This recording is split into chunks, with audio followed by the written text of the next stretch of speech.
दोस्तों नमस्कार।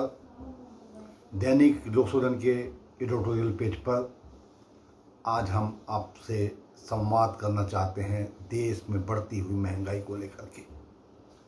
अभी जैसे ही संसद के चुनाव संपन्न हुए, नई सरकार बनी और महंगाई की मार आम आदमी से लेकर के बड़े से बड़े आदमी को पड़ गई।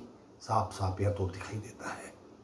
इसका सबसे बड़ा ज्वलंत उदाहरण है, जैसे ही सरकार नरेंद्र मोदी की आती है, पेट्रोल और डीजल के दाम धड़ाम से ऊपर बढ़ा दिए जाते हैं। और याद करिए मित्रों कि चुनाव के पूर्व जब भारतीय जनता पार्टी के नेताओं और प्रधानमंत्री नरेंद्र मोदी ने देखा कि किस तरह हालात ठीक नहीं हैं, तो बिना किसी अपेक्षा और मांग के तत्काल पेट्रोल और डीजल के दाम को रेट कम कर दिया गया था। तो ये बड़ा ही हास्यास्पद स्थिति है कि देश की जनता आवाम के साथ देश की ही सरकार चुनी हुई मजाक करती है।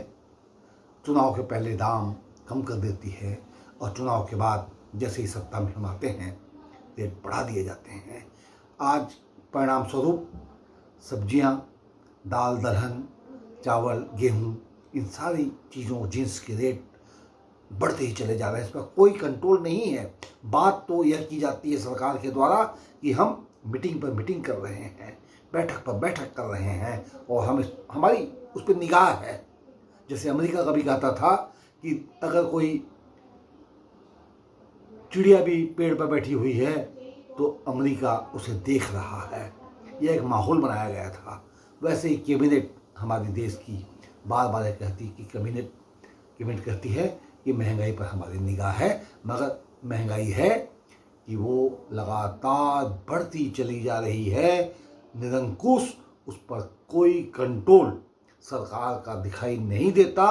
और शायद सच यह है कि सरकार नहीं चाहती कि महंगाई पर रोक लगे। धन्यवाद।